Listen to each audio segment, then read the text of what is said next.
So again, welcome to our session. I'm super excited. Every time we start this session, I get super excited. Yeah, but today is especially excited because today is about Mastership. And today also very excited because I was trying to find a way how to combine Thursday's content into today's content as well, right? So today, usually I broke down every day into 2 topics every day, right? So today we'll be covering 3 topics, right? So I'll try to squeeze everything in, right? So that I want you guys to get the most out of it. And in between, I'll also be moving from this presentation place to my computer as well. And I will show you a couple of things on my computer. So the 3 topics we want to discover, talk about today is first how to become an auto sales master, right? So we talked about how to become an auto sales master last week already, but today we want to talk about a couple of other things that are related to the auto sales master level. The second topic we want to talk about is how to contact and build deep relationships with your list, right? Last week on Tuesday, we talked about listing and how to list, right? So today we want to expand on that idea and reach out to people, and we will want to cover specifically how we can reach out to them, what's the process behind it, what can we use to track it, right? So that we know we have a good prospect here, we have a good customer here, we have a good partner here, right? So what are these things that will identify this process for us, so that also we can build a deep relationship with them for long-term benefits, win-win scenario, right? So everybody benefits from it. And the third topic I want to cover today is basically how to refer members into the system. So I will be moving to my desktop at that point, and I will show you a simple lineage, right? And we'll be explaining and telling you about, okay, how to place members, how to build member lines, right? And how to place and refer members. And it's also important when you want to explain this to a new person, right? A new person who've never done network marketing before might be very confused with this whole member placement thing, right? So it's important to explain that also if it's brief. All right, so those 3 topics. So last week when we talked about absolute masterships, we were talking about income, right? And I was telling you about why we need income, like, and what type of income we need, how much income we need, right? Last week when we were talking about it, we discovered that the average income a person needs to be like happy ranges between like 10,000 to 50,000 US dollars every single month, right? And there's a reason why this coincides with the income that we receive in Army as well, right? You might have heard that as a Sharon Rules Master, you will earn around 10,000 US dollars, right? As an Imperial Master, you will earn starting like 50,000 US dollars a month, even though it's right now 200 to 300,000 US dollars a month, right? But at the usual presentations, when you go there or when you listen to President Park speak, you will hear this range 10,000 to 50,000 quite a lot. And the reason being is that most people are happy in that range of income, right? There's also this bell curve on the other side. Once you start earning a lot of money, then especially when you have to work a lot for that money as well and invest your time and effort for that money, then you actually become less happy, right? So more money doesn't always equal happiness. You just need to have a certain amount. You'll be happy. You can do your daily things, right? Work on the things, take care of others, and have your career, have your life, right? And this is what we want to talk about today. So when people were doing income back in the days, and I want to talk about distribution systems briefly, but just before I talk about that, I want to talk about the first time I earned my income, right? So I believe I was maybe, I think maybe like 13, 14 years old, right? And I want you maybe to think about your first time when you earned your income, right? I'm not talking about your parents giving you money, right? That doesn't count. Even like I had to iron the shirts at home and like wash the clothes and do dishes and things like that, and my mom would give me some money. I'm not talking about that. I'm talking literally when you offer a service to another person, right? And that person, you offer a product to another person, and that person gives you money. Like you either sell something or you sell a service, right? And the very first time I actually earned money was when I was in high school. I think I was like 7th grade, 8th grade. I started to actually teach a younger person English and math, right? So I was really good in English And yeah, I'm better in English now, but back then I wasn't really good in English. But I taught English, I taught German a little bit, right? And I taught math to younger kids, right? I was maybe 12 to 15 years old, and I taught kids of the age of like 6, 7, 8 in the first grade, second grade, like, the easy English and the subtractions, multiplications, things like that, additions. And that's when I earned my own money and was super happy. And it was maybe $10, $15 per hour that I got paid for that, right?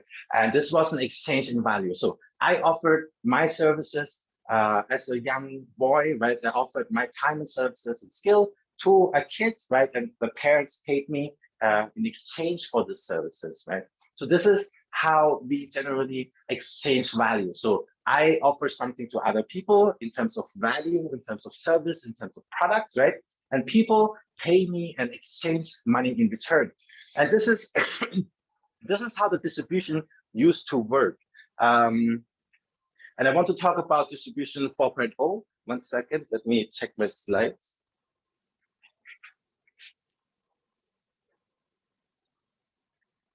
Yeah, so I want to talk about distribution 4.0. And this is something talked about in Adami as well. So when we started out like selling things to each other, like back in the days when the commerce started, I'm not sure right now how many hundreds of thousands of years it was back, right? But it was like this, like how when I was a kid, I had a service to offer somebody else, and somebody else could give me money in return, right? And before money existed, basically people exchanged stuff with each other. And that was distribution 1.0, theoretically, where I sell you something, you sell me something, you sell my product to somebody else, right? So back in the days, as a farmer, for example, I sold my rice to you for some eggs, and that farmer sold the rice to another person for some meat, and that products exchanged in that marketplace, like it circulated in that marketplace.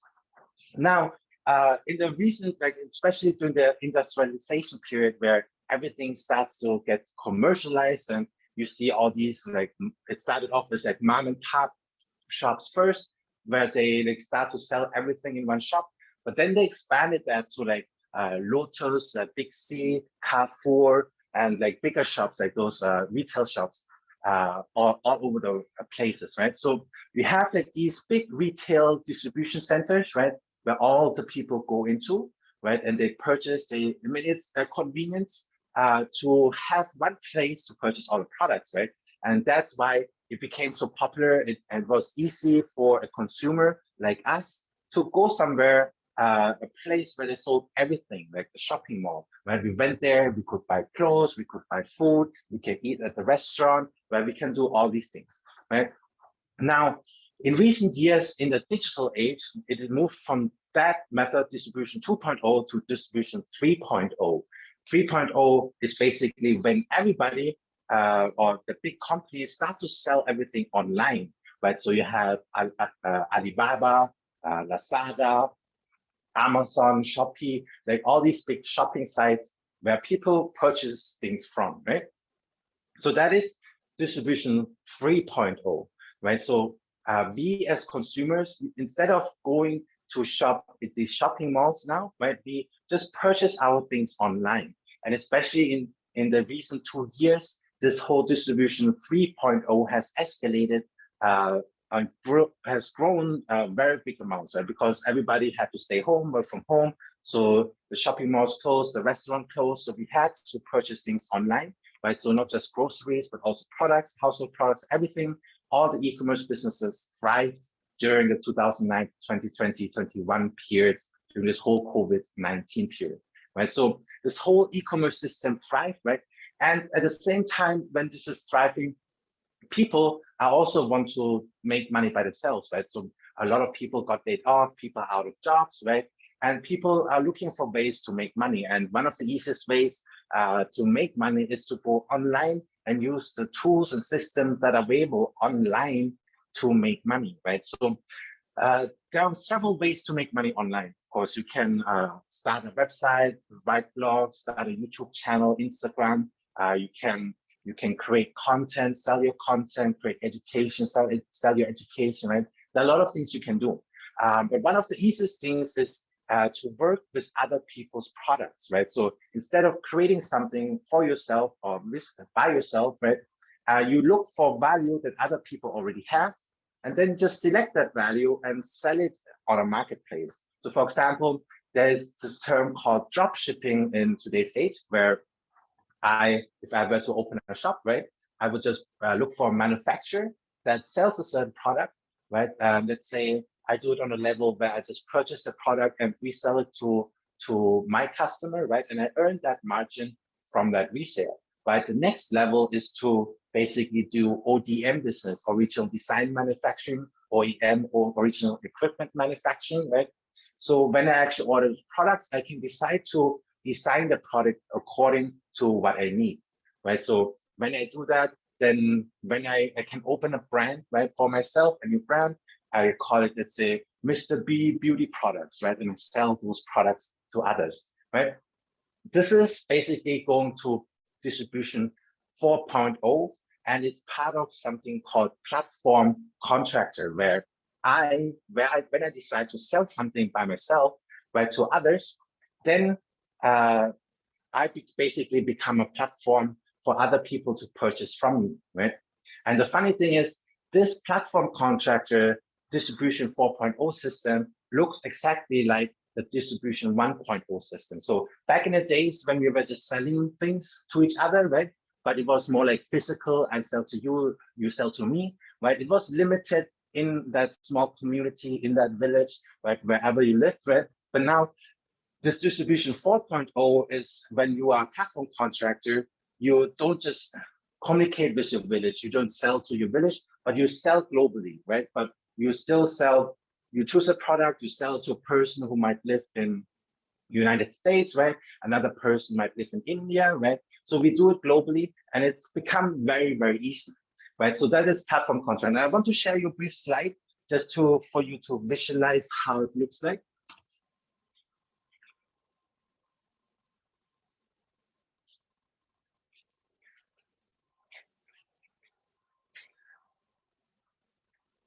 So this is how it looks like, distribution 1.0 to distribution 4.0, right?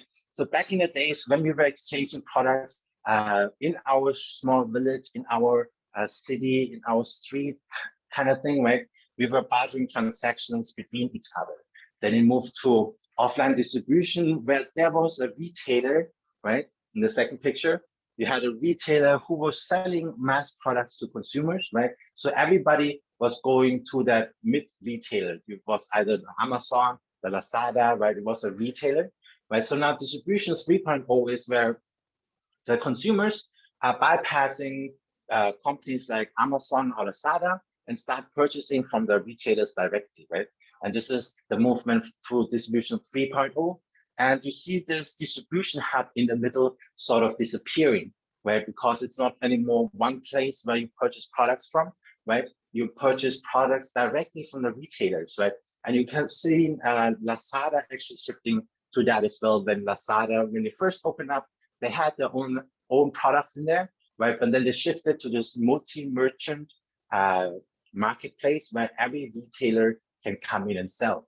Now, in the new distribution 4.0 age, where all of us become platform contractors, is that any one of us can go online and sell products. You can go online and sell products, you can go online and sell your services, right?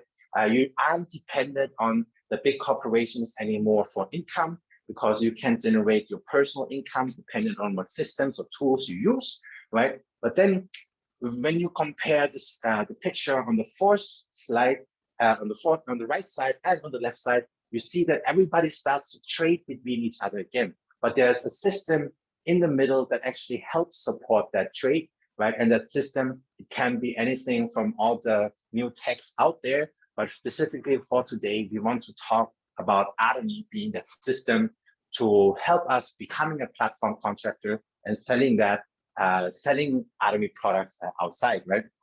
Now, the benefits to becoming using the Atomy system instead of like opening up your own store, right, is that you don't actually have to sell, you don't have to source products by yourself.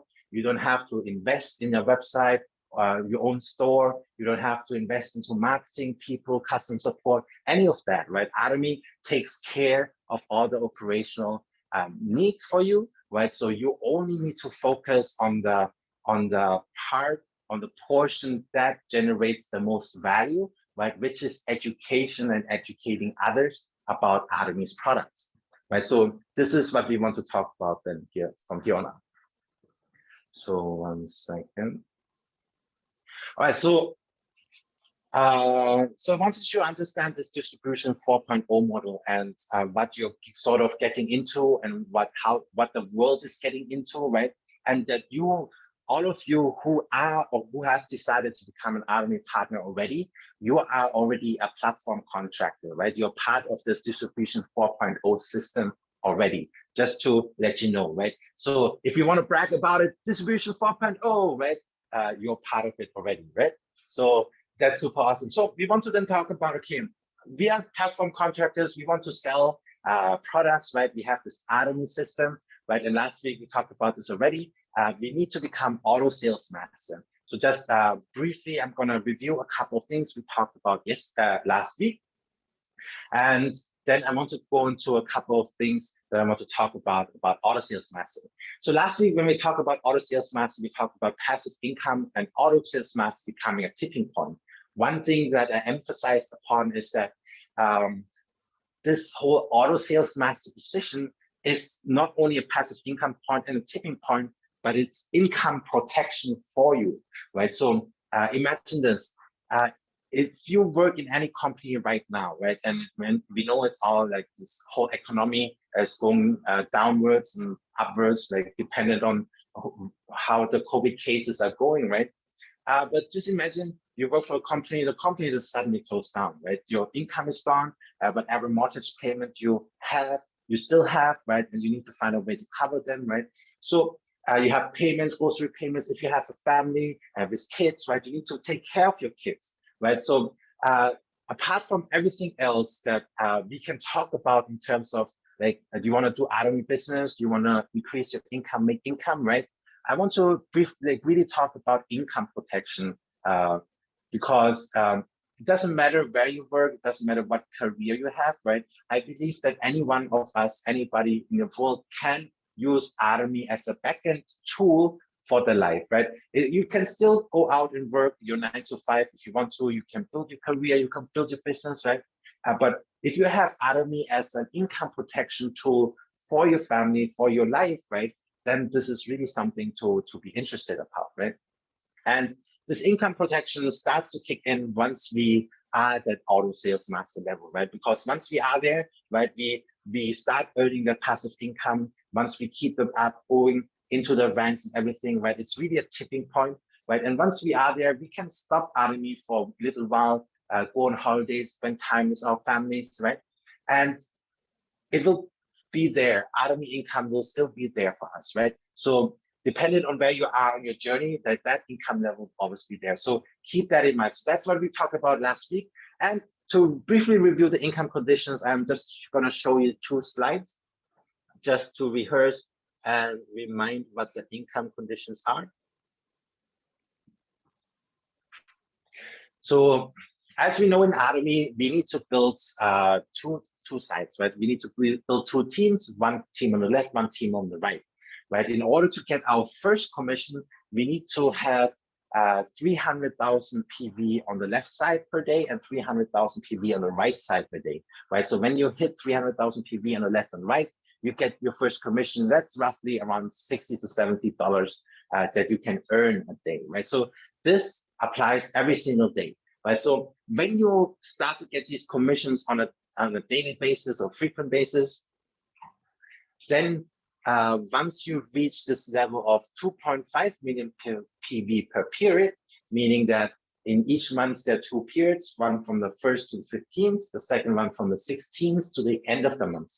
Now, within the period, when you reach 2.5 million PV, then you get the sales master rank. You get the sales master rank, this bonus, right? The bonus is $500 per time per period, right? So there are 2 periods, you can get the bonus twice. The bonus plus the general commissions, right, is together above 2,000 US dollars per month, right? So once you get to this position, every single time you reach auto sales master, every single period, you will start to earn 2,000 US dollars per month.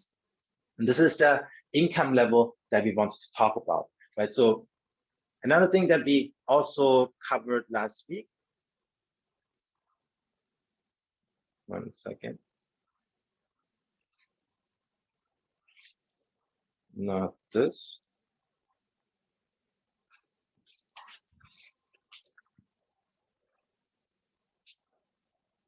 Yeah, I don't know. Another thing that we covered last week is the customer journey as well. So when you do, one second, my mouse is gone. All right. So another thing we covered last week is that when you actually build your that we covered customer journey. So when you actually build a team, or when you bring consumers in, when you bring your partners in, right, you need to think about the journey as well. So we talked about the journey, right, where you start in as a customer, you change your brand to shop from Atomy, then you become an auto consumer, you earn your first income, then you become a partner, right? So we need to keep that journey in mind. Okay, so today I want to get into something new, and that's specifically how to match these products. So we know we need 300,000 PV on each side, right? And we need 2.5 million PV on each side to rank up, right? Now, just to put that in relation, I want to explore a couple of products that are available on Atomy, right? And how much these products are and how much PV they have, right? And how we can use these products to actually achieve those income levels. All right, so let me share you a couple of products, and we'll talk about the price and the PV a little bit, and maybe I can just open up the Indian website, and then I'll show you exactly how much these products are. So let me briefly see.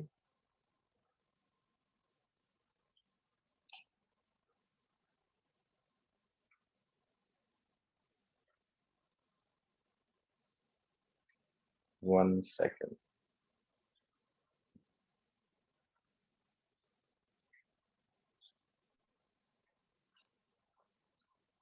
So I'm going to the Indian store. I'm going to share my screen in a second.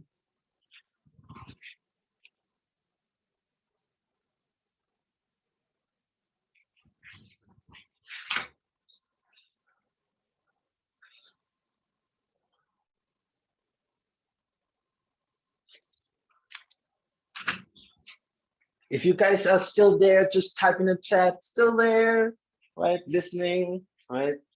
Super awesome, right? So I'm sharing the screen. So this is the Indian store, the Indian local Atomy website. And actually, I could just move back to my computer, but I'll just show you this briefly. So on the Indian store, let me see, I'm already logged in here. So let me get this down. So there's a quick way to like briefly look at products and the PV value. And I want to show you this briefly. So if you go here, let me select all first. So view all products, right? View all products. I can see it as a list, and then I can rank it from high to low. Right, and when I rank it from high to low, it ranks it by sales price. So here it's INR, but sales price is proportionally related to the PV price, right? So here we can see the products, right? So here we can see the absolute skincare set that gets sold for 17,000 INR and is valued at 150,000 PV, right? So what I want to get in here into is this is the current most expensive product in India, right? And let me actually go to show you the Hemohim. Since India doesn't currently have Hemohim, let me just go to the Thai store, right? And you can see some Thai language. So this is the Thai language, in case you're wondering how Thai language looks like. So let me just briefly go to Hemohim here, and then we can see Hemohim price here. So in Thailand, the Hemohim is one of the expensive products. Actually, yeah, what I wanted to show you is also the pot. So let me do that as well. So here's a neat trick. I usually like to select all products. Then I list it out as a list. And then I sort it by price. And then it will show me the expensive products, right? So here you can see in Thailand, the most expensive product is the Army Medi Cook set. It's the cooking set, right? It gets sold for 18,500 Thai baht. That's roughly 650 US dollars, right? And it is worth 250,000 PV, right? In here again, you have the Army Cell Active Skincare as well. Oops, here you have the Cell Active Skincare. And the selective skincare is here valued at 100,000 PV. So you would notice that some of these stores, their PV values is different, right? And this is, it's a local strategy that every country is doing, right? But what we know is that every product has a certain PV value. Some products have a higher value. Some products have a lower value, right? So what I want to get into here briefly is that when you actually choose these R&D products and you want to recommend products to others, right? One strategy that I highly recommend is to actually look at the several different categories of price ranges of products. And I want to talk about this briefly. So when you want to reach this 300,000 PV level, right? This is the first portion which you need on a daily basis. The second number is 2.5 million PV, right? Which you need on a per period basis, right? So these numbers you need. And once you match up these numbers, you will make that income, right? So when we looked at the products earlier, right, in order to get to this income, to this PV level, but we have, when we look at the the most expensive products that are out there, like earlier, we saw the Cell Active Skincare, the Absolute Skincare set, right? Then we have the Medi Cook, right? This has a lot of PV, and the Hemohim. Hemohim is always a good product to introduce because everybody loves Hemohim, right? Everybody can use Hemohim. But then what I want to say is that in the first rank of products that you look out for, right? I want you to look out for products that are higher in 50,000 PV value, right? So when you think about it, when you focus on products that are at 50,000 PV value, right? In order to reach 300,000 PV, you only need 6 times 50K, right? To reach 300,000. Is this still on the screen? 1 second. Right? So if you focus on products that are 50,000 PV plus, right, then you only need to sell, let's say 6 Hemohims to reach 300,000 PV, right? You need to focus on 6 Hemohims. Earlier, if you sold the Cell Active Skincare in Thailand, which is 100,000 PV, right, then you just need to sell 3 of those boxes. If you sell 2 Cell Active Skincare in India, then you reach 300,000 PV, right? So the first category of PVs I want you to look at are the higher priced PV products, right? Because with the higher priced PV products, you can reach those targets really, really quickly. And I still remember somebody in the Thai Success Academy, when I was interpreting the Thai Success Academy, there was this 60-year-old grandpa on the stage, right? And he was bragging about how he sold 20 of those Medi Cooks, right, to reach sales master, right? So he made it simple. Instead of focusing on the lower end products, right, he just focused on that Medi Cook, right, for 250,000 PV. He sold 10 of them each side and reached sales master right away. So this is what I mean. So if you focus on, for example, the Medi Cook in order to reach this number, right, that grandpa is basically told 10 on each side. So 10 times 250,000 PV is 2.5 million PV, right? So this is what I mean. So the first category of products I want you to look at are basically the higher priced products, the products with the higher PV. Those products are sometimes harder to sell because it's the higher price, right? But when you can, when somebody buys them, when you are able to sell them, then you will be reaching those income levels very, very quickly.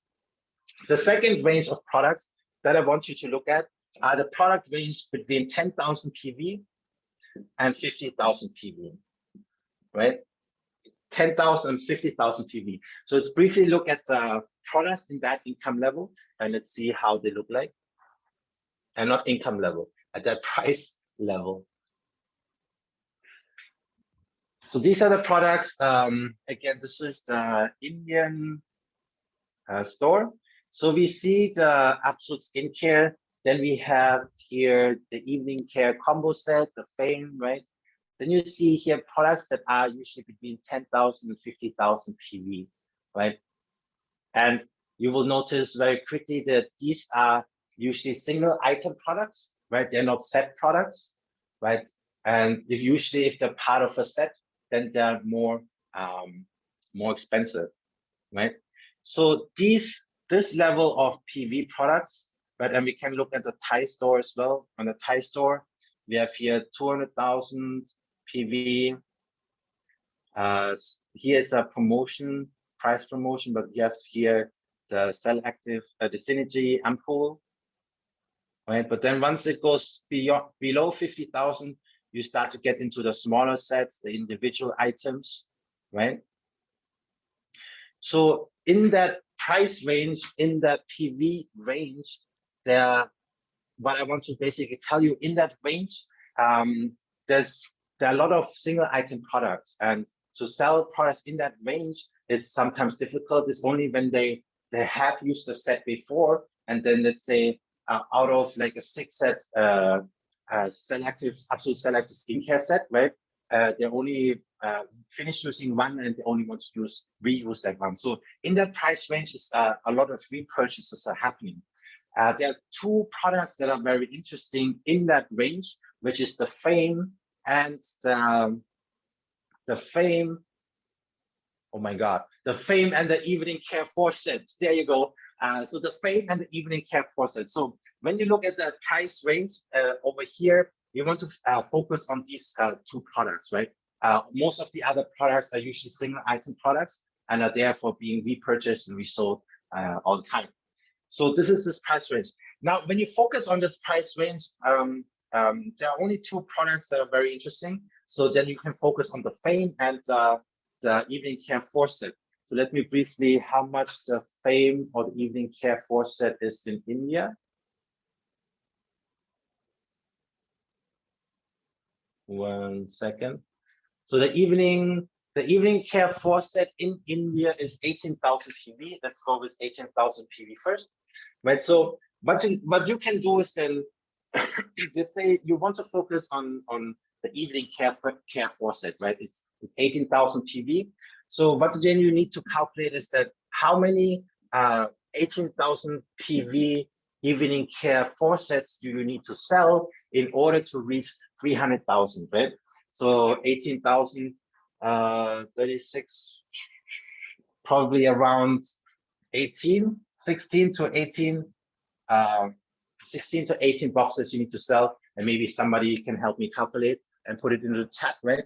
So 300,000 divided by 18,000, right? Around 16 to 18 boxes.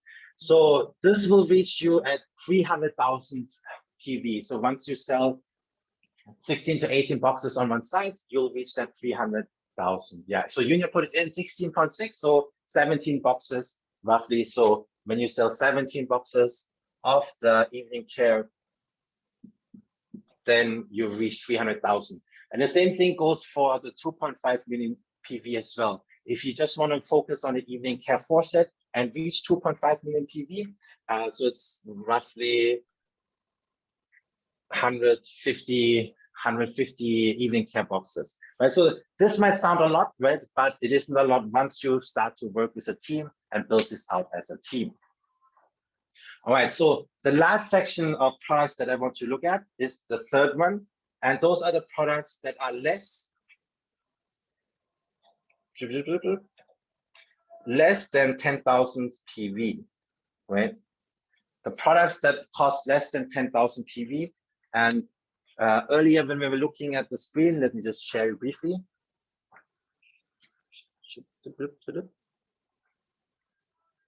So when we look at the products in the range of less than 10,000 PV, we will still find the overlap of products that are single item products, right?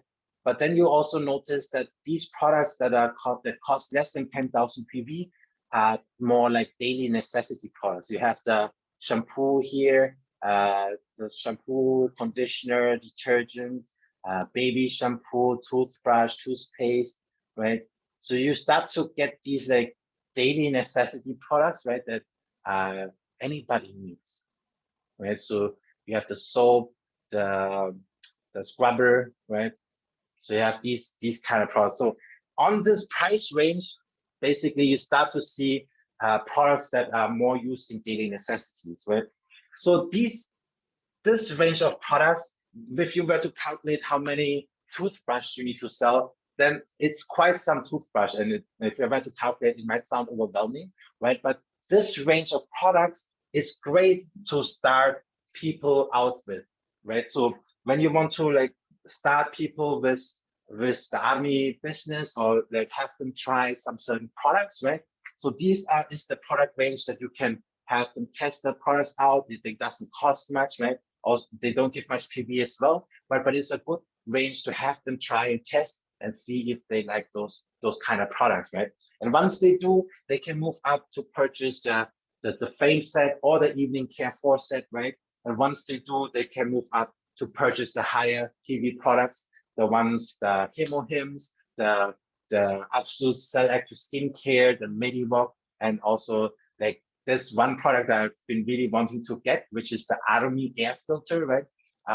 So like those kind of products. So once they have become more, like once they trust the Army brand more, right, then you can move them up the PV levels, right? So awesome. So this was the 3 levels of prices, right? So when you look at the 3 levels of PV, so one level 50,000 PV and higher, the second level between 10,000 PV and 50,000 PV, and the third level 10,000 PV and lower, right? You will see separate sort of like purchase decisions, right? Because on the lower level, people can't buy them very easily. Like you can easily sell a toothbrush and toothpaste, right?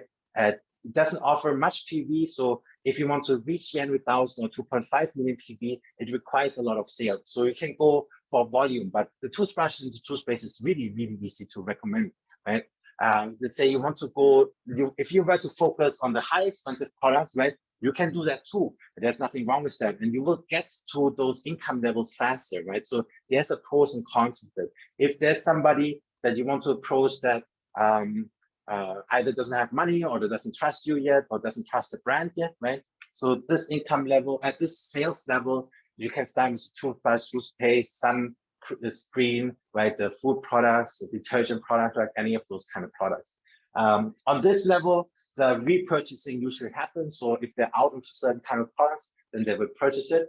On the higher purchase level, you would basically start to really push those commissions and become sales master and auto sales master, right? So this is what you need to get into. And once you understand this, then you can easily build these PV levels really, really fast, right? And there are ways to basically build that downline. All right, so the next topic I want to get into is basically contact and inviting. So we know how to get to sales master.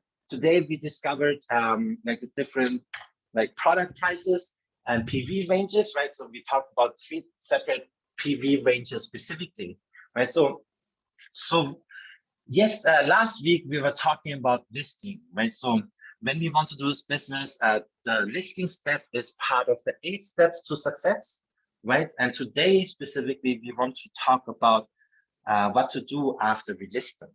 Yeah, so 1 second. Right, I know it is 8 already, so I'll try to squeeze everything as much as I can. So this session will be really, really valuable. So the next session, I really want you to be prepared, prepare your paper, a new sheet of paper, a new pen if your pen is out, right? So we'll go through a lot of concepts, right? I'll try to put everything on the board, and I hope you gain value out of this. If you have questions, feel free to ask. We can rediscover a couple of concepts. All right. So last week we talked about, okay, I need to pull screen back 1 second. Last week we talked about listing, right? So listing was the third step of the 8 steps to success, right? So we need to know the 8 steps to success in order to do the process to succeed in adding, right? And the third step, listing, and the fourth step, contacting or inviting, like the key steps, the key action steps that you need to get through. And this Friday, please come this Friday again. This Friday, we will cover the whole 8 steps from step 1, excuse me, from step 1 to step 8, right? So we'll cover the whole steps from step 1 to step 8 on Friday again. But today, for the purpose of the topic of how to become the next Mastership, how to become auto sales master, how to reach the new rank, right? We want to specifically talk about inviting, and in that, in continuation of last week's listing, right? So last week when we talked about listing, we talked about, okay, how to set our list, right? So when we prepare our list before we even talk to people, right, we should have like a form of how to store our customer information. We talked about customer relationship management, how big companies like manage the relationships, right? And that we as distributors, as partners of Atomy, we should also find a way to manage our relationships, right? So when we manage our list, last week we talked about adding more details to every list, like adding their birthday, how many family members they have, where do they live, what are the preferences, what do they like, what do they don't like, right? So you can add this information all in there. And the best thing that you can do is whenever you talk to somebody, afterwards, you just briefly write some comments about what you talked about. And the next time when you talk to that person again, right, you can summarize some things that you've talked about, and then like tell them that, and then they will actually like sort of believe that you paid a lot of attention, which you did, right? But they would like love you more. They would you would build more rapport, build better relationships with them. So that's really a key thing.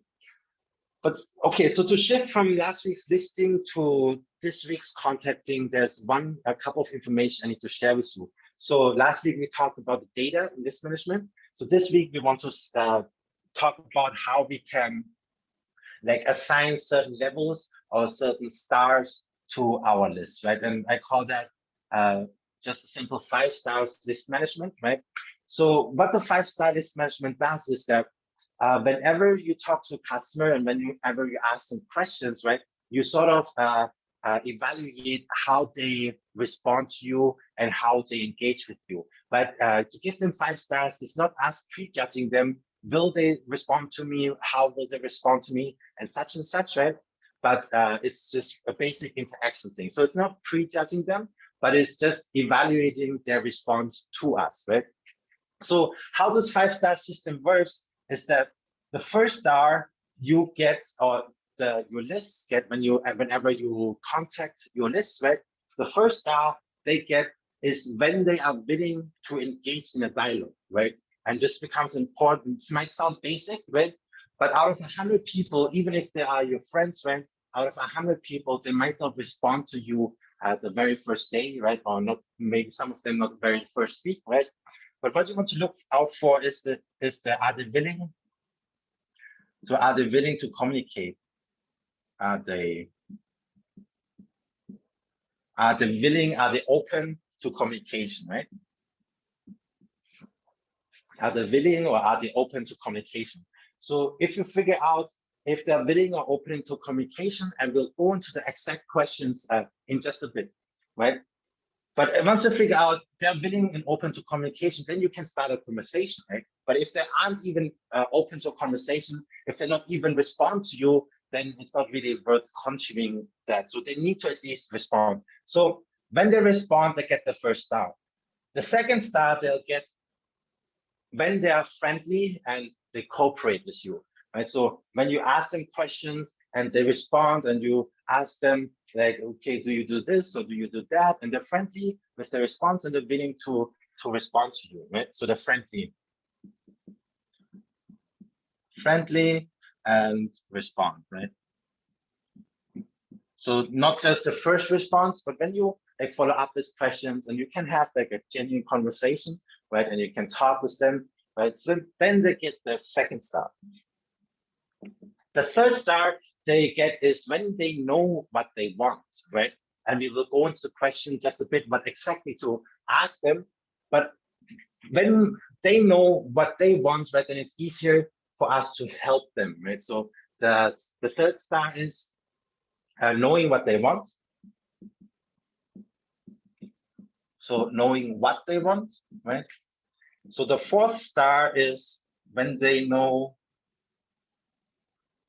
when they want it, right? So the third star they get when they know what they want, right? So in our business, or when we want to sell the business opportunity, right?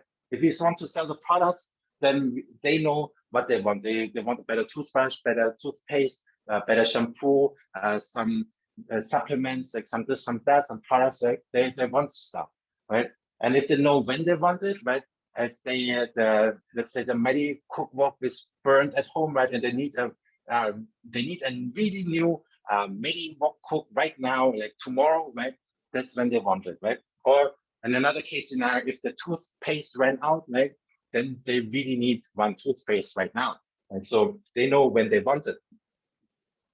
And the fifth star they get is they need help with that, right? So this is the fifth star. They need help, right? So 5 stars. So when we engage with our list, right, and when we talk to them, right, when we open the conversation, they're willing to respond to us, they get 1 star, right? We ask them, we talk to them, they respond, they're friendly, cooperative, right? They get a 2nd star, right? Then we ask them, you know, like, so what do you want in life? How much money do you want to make? Or if you talk about products, so do you have any health challenges? Are you looking for any supplements, right? They know what they want. And 4 star is they know when they want it, right? So let's say you talk about business opportunity and you ask them, so when you want to start a new business, when will you be looking for a new business opportunity? If they're clear about that, if they're not in the middle of building their existing business, but they're currently looking for a new business, then they get the 4 star. And the 5th star is there. Some of us might not want to, how do you say, like some of us might not want to have help, right? Or some of us might want to step in and help right away. But it's really important to actually ask permission first. Ask permission to help them first. When they say yes, and when you ask them how you can help them out, and they say yes to you, right? Then you can step in and help them out, right? So that's very important. Now, this is a framework to look out for. And when you go through your list and when you talk to the people in your list, then you can go give them these stars, right? Like, ding, ding, ding. Oh, awesome. They responded. Ding. Right? Very awesome. So 5 stars to go through. So the next step, when we actually reach out to them, there's a short, simple framework to look out for. And I called it FAM, F-A-M. And it simply stands for find, add, and message, right? In a simple way, I think Mr. Hari wrote something in the chat. I'm sure. Something about number 4. Number 4 was know when they want it. So knowing when they want it.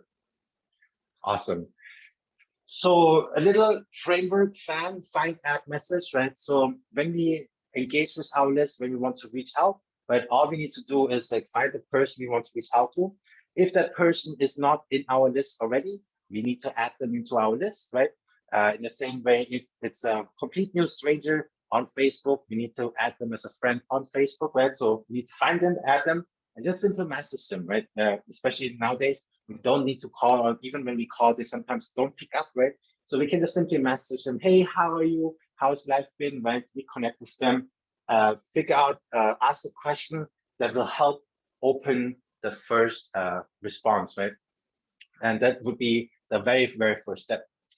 So basically, to get the first star for them, we need to message them first, right? And the first message that we message them to get a response back, or have them willing to respond back to us, right? It also becomes important.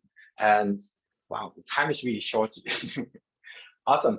So let me go through the questions that you can ask just briefly for each of these steps, right?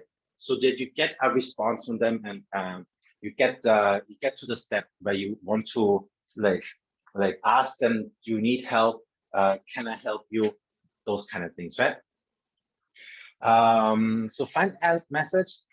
When you talk to them on this step, just quickly, right? There's this framework we've covered, and we can go through it quickly. It's called CORD, C-O-R-D. So let me write this here briefly. It's called CORD, and C stands for common things. Common things. O stands for occupation. R stands for recreation. And D stands for dreams, right? So CORD, the common things that you want to talk about might be small. Common things that you want to talk about, C, common things. O, occupation, you can talk about their occupation, your occupation, especially if you have the same occupation, then it's a common thing you can talk about. Recreation, talk about your hobbies, the things that you do in your free time, playing games, building things, like whatever it is. Then dreams, what are the dreams, what do you want to achieve, what do you want to acquire, things like that, right? Awesome. So now we have the basic framework to list out and talk to people. And when you actually follow this, and when you go through this process, you find add message them, you talk to them about the commonalities, the occupation, the recreation, and their dreams, right? Then you can build this relationship with them a lot more easier, especially when it comes to strangers, especially if you want to like recruit strangers and bring strangers in. All right. I have, it's 8:15, and there are a couple of things that I want to go through. So let me ask you first, if you guys want me to go through all the content that I have here today. Otherwise, we can also pick a couple of things that we want to go through for time limitations. So if you guys want to, if you guys are okay with me going through all the content I have prepared for today, I believe it takes maybe another 20 minutes, 20, 30 minutes for the rest of the content. Otherwise, I can stop it here. We can cover a couple of questions if you have. Hello. Yes. Hello. I was just, okay. Would you like the full 20-minute version? Is it okay to go on, or would you like to stop here and then we can go for Q&A? If you want to continue on, could you raise hand? I think it will be better. Yeah, just let us know in the comment box if you're okay for me to go on, right? Otherwise, we can shorten the session here a bit more. So we talked about, this is all preparation and actually contacting them. So I have, the next step is to talk about the scripts. So I actually talk them like what questions to ask, but I believe that it might be very relevant. I can. How about this? We're going to continue on, and if you need to leave, you can exit the room earlier. It's okay. But I think it would be good if you continue on, so we can have the full scope on what you can take as an action. Okay, and then Mr. Hari, make sure you listen too, okay? Okay, let's go. Okay. Awesome. So let's just continue with this. Okay. So, thank you. Thank you. Those who are leaving, 감사합니다. 수고하셨습니다. Thank you. There are some people who have to go to the next meeting. So, okay, bye. Okay. Awesome. Thank you. So I'll just continue with this since I need to combine Thursday's meeting today a little bit. So I really want to cover this for this week's content. So next week, the things won't get too cramped. So this is the 5-step process that we give to them. So I want to briefly talk about which questions we actually need to ask in each of these steps, right? So the very, very first step, so where's my whiteboard? So we covered the FAM, right? I'm going to remove this. We covered CORD, right? The things that you can talk about, and we covered these specific steps, right? So I'm going to remove these titles here briefly. So how we get to these stars is basically we need to ask them some like good questions, right? So that they can give us good responses back, and then we can evaluate how how friendly they are, how willing they are to talk to us, how open they are with doing the business, right? So the very first start that we want to give to them was about if they're willing to engage with us, right? And for this thing, we just need to have a very good opening question, like open question. A very good opening question, right? And the opening question can be something like, let's say, like how long, like I have here written down, how long have you been doing this, right? So for example, if you see somebody who is working in a certain career, right, or is a salesperson or works somewhere, right, you can ask them, how long have you been working in this job? How long have you been doing this already, right? Another question is, for example, what kind of people do you work with, right? So the key question here, dependent on if you want to go for the product or if you want to go for the business partner route, right? The opening question can be related to a product as well. If you can, for example, if you see somebody using a certain shampoo, or if they post something about makeup or something and you want to contact them, right? You can ask them, how long have you been using this shampoo? How long have you been using this makeup? Things like that. But the idea is to keep the opening question simple, right? It's really for them to just respond back to you, right? And when you think about the commonalities, right? If you think about core and commonalities, the first opening question, if it's something that is something that you have in common, right? For example, let's say I like digital marketing and like build websites, for example, and if I see somebody else who just built a website, right? I could ask that person like, I'm also a web developer, right? And I've built websites before. I just saw you building a website. How long have you been doing web development, right? So it's simple opening question. The second question that we want to get into, so when they respond to us, they get a star, right? So when they respond to us to that question, they get a star. So the second question was about if they're friendly to engage with us, right? So here it's about a good question to ask is like a this or that question, right? So a this or that question. So what this is basically, for example, if I see somebody, like if in the example earlier, if that person was a web developer that I contacted, right, then I can ask them, do you use this technology or that technology to build a website? If it's for a product, right, you can ask them, do you use this product or do you use this brand or that brand? Do you use a product with, do you use sunscreen with 50 SPF or 20 SPF? Do you take vitamin C or do you take multivitamins, right? Do you brush your teeth in the morning or in the evening, right? Something like that. But it's just as simple to get them respond back to you, right? So the simple question is just to not keep it too open-ended, but a simple like one or two questions, this or that question. Do you do this? Do you do that? Do you do that? Or do you do this, right? Simple questions like this. And when they respond to you on this, they get the second star. Ding, right? So now it becomes more interesting. The third question is the gap question.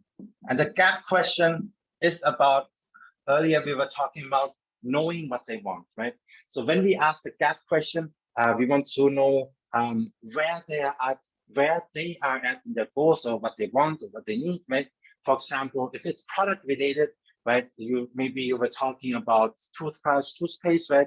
You can ask, are you happy with your toothbrush, right? Would you want to have a better toothbrush? Are you looking for a better toothbrush, right? Are you looking for a better toothpaste, right? So you can ask this gap question to understand if they're looking for something better in that area, right? So for example, if you figured out that you ask the gap question, but they aren't looking for something in that area, you can either shift to another product or you can shift to another angle if you're approaching from a business perspective, right? So the gap question, and easy questions for the gap questions is, for example, how much do you like your current product, right? How much do you like your current toothbrush, toothpaste? How much do you like your current shampoo, right? They can give you a rating. They can tell you, I like it a lot, I don't like it much, right? It doesn't matter how much they like it, right? You can then ask, like, what is there something else that they would like better? Are they looking for something, right? So they usually have something that they're satisfied with this, but everybody wants more, right? Remember, everybody wants more in life. So they're always looking for something better. So that's why we need to ask them the gap question. And once we understand the gap, right, then we know, okay, they want something, and we need to figure out a way how we can provide that. But the first question before we provide and ask them if they need help is that we need to figure out first how urgent it is that they need it, right? So if they need it, but they need it in 10 years, right, it wouldn't really matter much. So we want to figure out if they need it now. So the fourth one was knowing when they want it, right? And the fourth question is the need question, right? We want to know if they need it now, right? Need now, question now, put it here, right? Need now. So when we know that they need it now, then we can help them faster. Easy questions to ask here. We can just ask them, do you think you want something, do you want a better toothbrush right now? Right? Do you want this product right now? Do you want to work on your income opportunity right now? Do you want to build a business right now? Right? So you can ask this need question.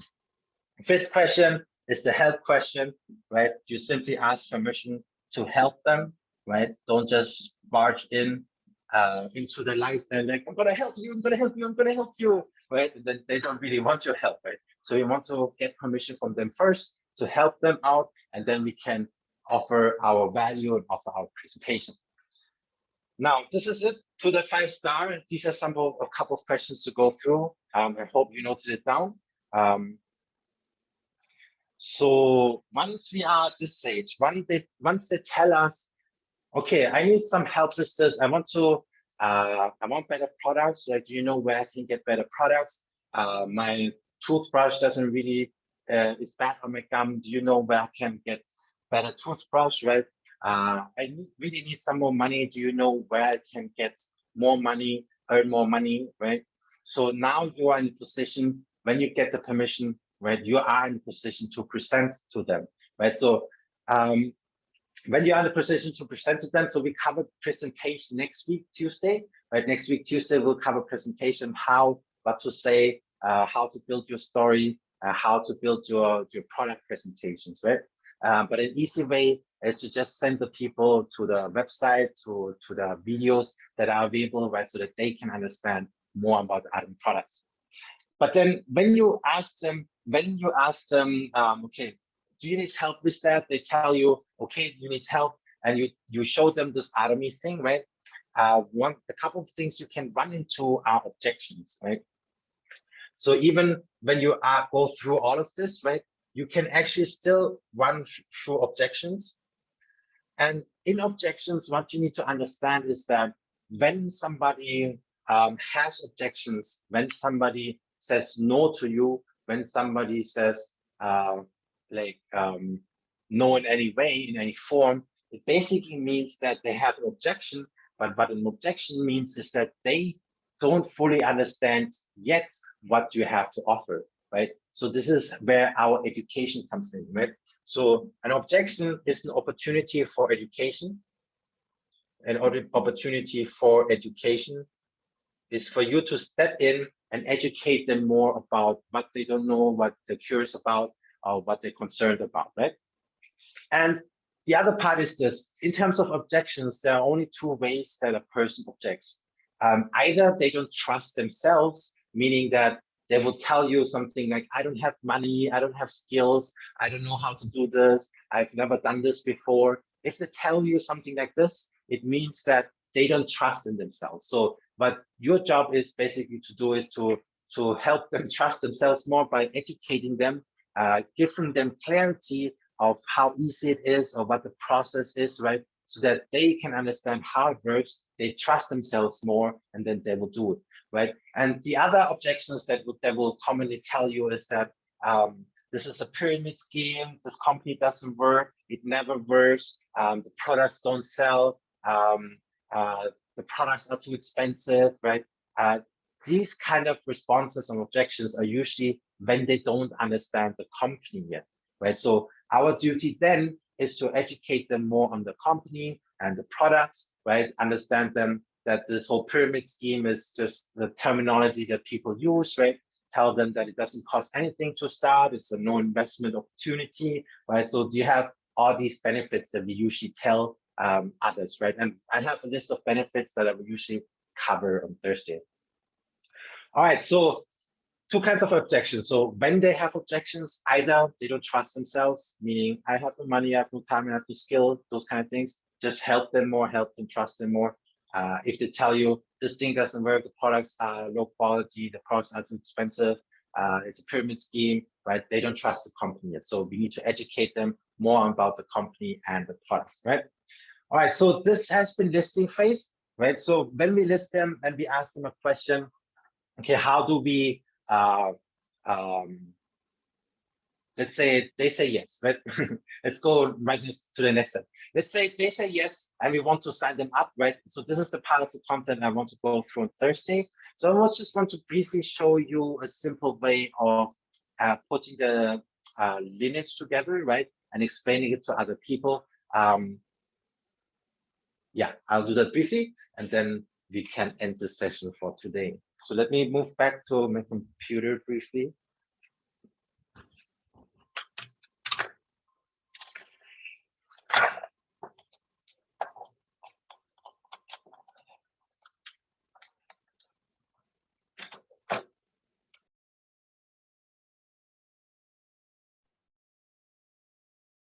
Mr. B, I muted you on your device because you can turn on the computer mic.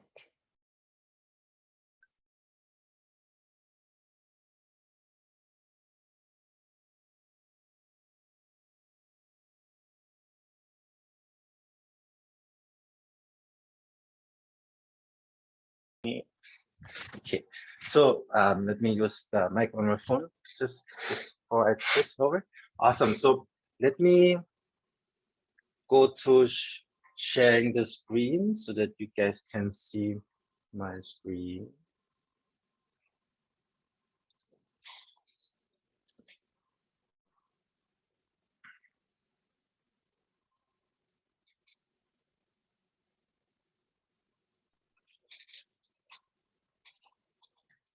Do you? Oh, okay. Awesome. Awesome. Okay, I have the screen on. You guys can see my screen. And so one of the things I want to get into, where's my headphones?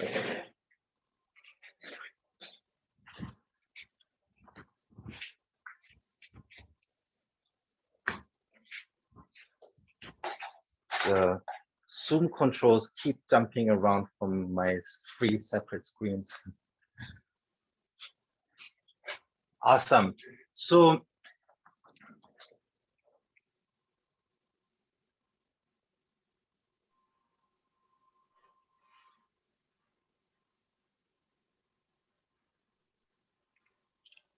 uno momentos.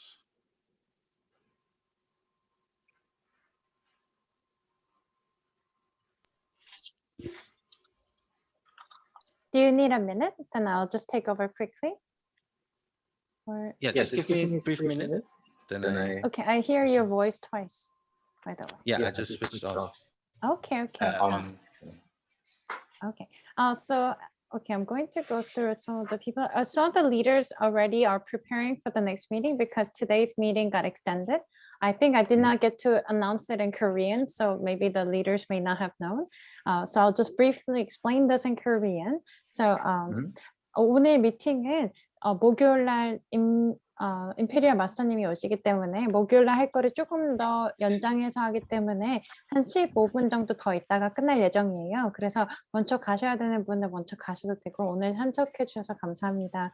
그리고 내일 진함기 팀장님께서 내일 제품 프레젠테이션을 하시는데 내일 미리 감사드립니다, 지팀장님. 감사합니다. Okay. I just wanted to thank Mr. G for tomorrow as well. He will be doing a product presentation. I'm very excited. I'll be interpreting tomorrow, so be excited. And I wanted to thank him as well. Okay, let's continue on. Are you ready? Okay, I'm ready. So you guys can see my screen? And my voice is not double, right? No doubling. No doubling. Oh, see, awesome. So here on the screen is right now when you have your lineage available and when you see what's happening. 1 second. When you have your lineage available and when you see your downline, then you see something like this on the screen. So you would have your left side and your right side like this, right? And what's important that I want to really get into is that when your members sign up, they would see this left side and right side. And when they do that, if, for example, you haven't told them that, like, you need to make sure that the left side is available, for example, right? And they accidentally sign up on the right side, then you would break out the structure in multiple ways, right? So you want to make sure, depending on how you want to build your downline, you want to make sure that you tell your new members if the left side is free, your right side is free, so that your members can join in easily. So the reason why I want to show this is because there's sometimes, even it happened to me when I brought people in, then accidentally I would sign up on somebody on the right side unintentionally, right? Because I happen to forget to tell them that, hey, check this out, or I need, like, I sent the same sponsor ID to the same, like, two different people, thinking that one person would sign up tomorrow and the other person would sign up today, and then they would sign up at the same time, and then it would happen to be on both sides, right? So here's a simple example. So if we were to, if this is your downline, right, if this is your lineage, right, then if you want to sign up somebody under this particular person, obviously you need to enter this person's ID, right? And this person would jump over here. Now, if you give this person the ID again, if you give a new member the ID again, this same ID, then what happens is that on the sponsor page, when you want to sign somebody up, then this left box will say it's filled and you will be positioned on the right side. So if this member goes through with the registration, what will happen is that this new person will appear on this right side, right? So depending on if that was your strategy or tactic to build out the system or your lineage, right? If this was your strategy, then it's fine. But if not, if you wanted to build your downline downwards like this, then keep that in mind, right? So this is what I wanted to share you here with this. And another thing, 1 second. All right. So another thing I want to show you. So this usually I wanted to show you how to refer a new member, right? And when you go to the registration pages, you will see these like sign up pages, right? So this is how the sign up page looks like on the Indian side, right? And each side would look different. So you can switch around to each of these sites from here. This is how it would look like on the mobile page, right? So you would put it in here. So let me briefly show you. So when somebody enters the sponsor ID, here it is. So when somebody enters the sponsor ID, so let me pick out a random, not too random sponsor ID, but somebody who has somebody on the left side, right? So if I were to enter this ID, this is a person in my line, right? So this is what happens. It will show you that the left side is already been picked, right? On the left side, there's somebody. So if I want to register this new person onto this right side, this person will appear on the right side, right? So this is very important to notice. So when you have lines already, so I will put it here again. So when you have lines already, and let's say you just signed up new, and so this is Miss Nancy right now as an example, right? So if this is a new member in your team, right, and this new member wants to sign up somebody right away, so they sign up, then they put something, ta-da, new member, right, new employee here. And if they sign up somebody else, it will automatically be put on the right side. So keep that in mind. If you don't want to do this, right, the best way to build a line is basically to build power lines. So, and this is what I want to briefly get into, which are power lines, which is something that is being talked about quite a lot in network marketing and Atomy as well. So what power lines technically are is that you want to build two very, very long lines downwards, right? So here in this example, because of the screen limitation, there's just 4. Let me make it a little bit bigger or smaller. Right, so here's 4 in this example. Right, so what you want to do is basically build long lines. So what happens when you build long lines? So assuming this person, this new member, right, starts to comes in. Let's name this person Joe. Right, Joe comes in, right, and then Joe starts to purchase some certain amounts of PV. Right. So what happens right now when Joe purchases anything from Atomy is that when Joe purchases something, let's say it's 10,000 PV, right? 10,000 PV. Joe purchases something. This person benefits from it. This person benefits from it. This person benefits from it. This person benefits from it. And it benefits every single person up the line, right? So this is very important to remember. So when you build power lines, and within your power line, like when you have a left group and your right group, right, from your perspective, so the left side, when somebody purchases anything, way at the bottom, everybody will benefit from that, right? So if all of these people basically are your family members, your friends, like part of your network, everybody in this particular line will benefit from it, right? Now, in a separate example, let me put a non-power line example on the right side, right? So let's say we have a non-power line example on the right side. So let's say on the left side, you build a good long line, right? It goes down like this. Let me see if I can put more. Yes. So we have more members here. But on the right side, maybe because of some reason you decided, let me just build it really broad, really wide, right? This is my strategy on the right side.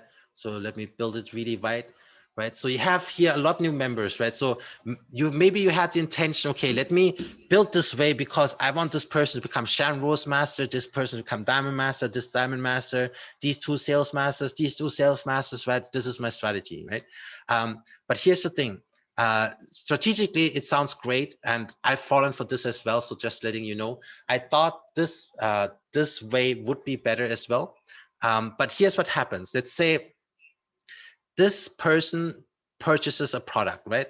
You have 1, 2, 3, 4, 5, 6, 7, 8 people here, another 4, 12, 14, 15 people on this right side, right? Assuming, let's say we put, let's say here we have 5, but let's say we have 15 people on this side as well. Let's exaggerate this a bit, but let me just put a bunch of people here just to prove a point, right?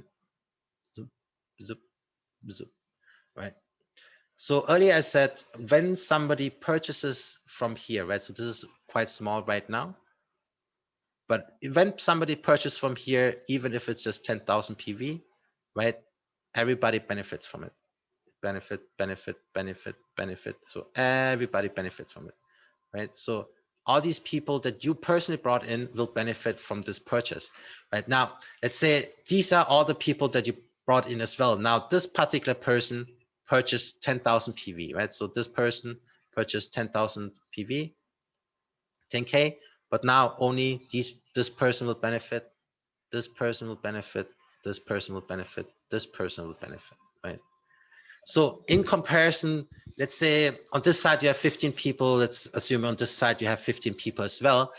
If you would have built a power line like this, let's say all of them are part of your team, they're your family members, your network, right? Now somebody purchases something, it will benefit everybody in one line, right? So this is the benefit of building power lines.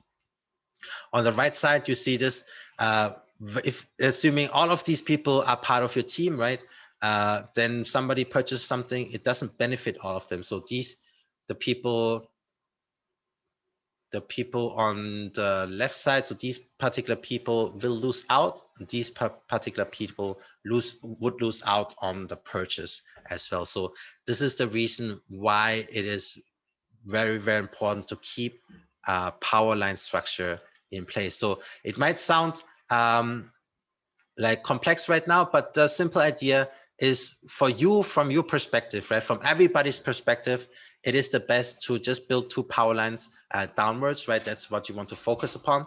And then, and I'm talking about in terms of consumer. So when you have, let's say, this person who's like, hey, sponsor, I want to do this business. So what should I do, right? And then you can help them to like, okay, you want to build this business? Okay, let's do this. You build your power line as well, right? You build your left power line here, and I help you build your right power line here as well, right? So we build these 2 power lines together. Now you have this person starting to build their 2 power lines. And let's say you find this person here, and this person is like, hey, sponsor, I want to become auto sales master. What should I do, right? And then you help them, you go down and you, oh, I'm running out of premium feature here. So you help them, you go down and you build power lines as well. So what happens here is that in this case, you have still your 2 personal power lines, right?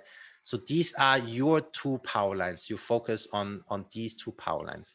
These are your power lines, right? But then because you have a partner here and here, you help these partners build 2 power lines here as well.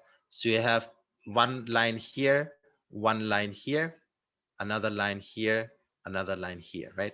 But effectively, you yourself only focus on your own power line, right?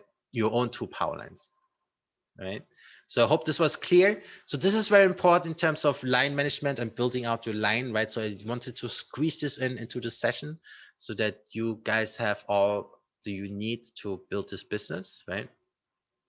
Let me see if where's my video? All right, I stopped sharing the screen. So awesome. Yeah, where's my video? 1 second. Here it is. Awesome. So I hope you got value of this. Like, it's really important to understand these power lines. So a lot of people who come in, they would start to like build out like break out these lines into multiple portions. And then what would happen is that because with every breakout, the leverage halves, right? So your leverage would fold into half. So it's important to build 2, like for yourself, your perspective, build 2 long lines, right? Effectively, for your sales master position, you need 2.5 million PV, 2.5 million PV. So for the sales master position, it is not important yet how many like trees you have, right? What you want to look out for is to get that 2.5 million PV first. So that's very, very important. Mm-hmm. All right, awesome. So today has been extended. I hope I covered everything that I wanted. It's been a long session. Thank you so much for staying in, joining in, being here for so long. If you have questions, let me know. I will answer them.